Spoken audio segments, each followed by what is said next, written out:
Dieu, bonjour. Bienvenue dans votre rubrique, le verset commenté de la semaine du forum Assemblée de Dieu Info.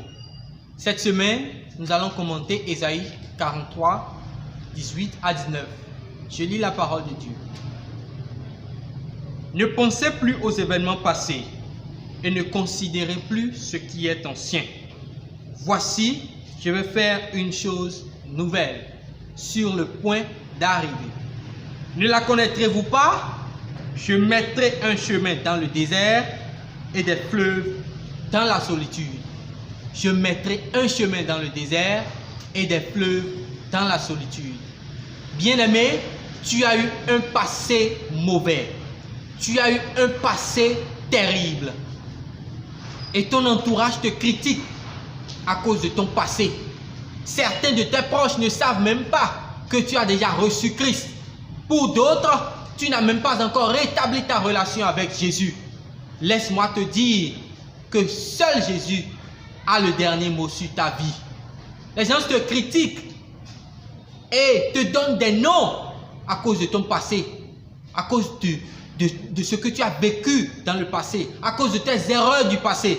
Mais laisse-moi te dire que les hommes ne doivent pas déterminer comment tu vas vivre. Dieu te demande d'oublier et même de ne plus penser aux événements passés. Pas pour dire de laisser les leçons à retenir de ton passé. Garde des leçons, apprends des erreurs du passé. Mais ne pense plus à cela. Ne pense plus aux événements qui te rongent aujourd'hui. Tu te laisses ronger par des événements passés. Je vais te poser une question. En tant que chrétien, est-ce que tu t'es déjà pardonné? En tant que chrétien, est-ce que tu as déjà demandé pardon à Dieu? Si tu t'es pardonné et que tu as demandé pardon à Dieu, croyant que Dieu t'a pardonné, pourquoi encore te fier aux hommes? L'Éternel me charge de te dire d'oublier ton passé et de penser à la gloire future et de penser à l'avenir. De profiter de ton présent pour te consacrer à Dieu, pour demander à Dieu de réparer tes erreurs du passé. Oui, il y a des tâches du passé qui restent jusqu'à la fin, mais vas-tu te laisser engloutir par ton passé? Non.